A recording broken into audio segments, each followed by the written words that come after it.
And these are all just different coaching awards. Veronica Malone breeds perseverance. These are top 20 in the world. I was renowned for being one of the toughest coaches we had in this country.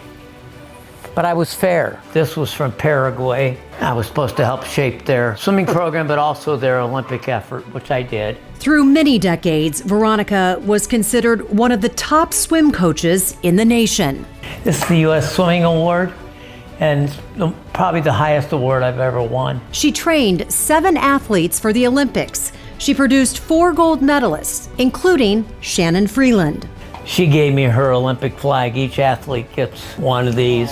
But retirement gave her more time with her 3 daughters and her grandkids.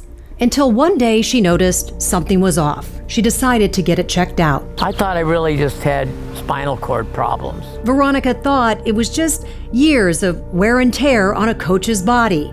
She was wrong. She was referred to the University of Kansas Cancer Center, where Dr. Joseph McGurk diagnosed her with acute myeloid leukemia, a rare and aggressive form of blood cancer. It was kind of shocking because he first told me I had AML, and he explains it, acute myeloid leukemia.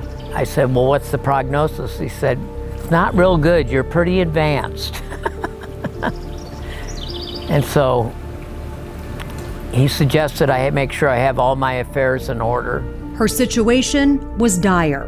But then Veronica remembered just how hard she used to push her athletes. Their battle to get toward their dreams saved me some nights because I just wanted to die. There were a few nights that I just said, I hope I don't wake up tomorrow. Dr. McGurk started Veronica on aggressive chemo and told her that in order to survive, she'd need a bone marrow transplant. My goal was to make it to Thanksgiving, and we had a 50th wedding anniversary coming up, and I wanted to be here for it. Veronica got her bone marrow transplant, and she got that Thanksgiving. If I could just see one more Thanksgiving, one more Christmas, I thank God for that. Now I've seen 3 of each. Her journey hasn't been without setbacks and complications, but Veronica knows how lucky she's been. I've always lived forward, not backwards, so I don't spend a lot of time looking behind what I accomplished. It was about what was next to do. And what it's like to truly be alive.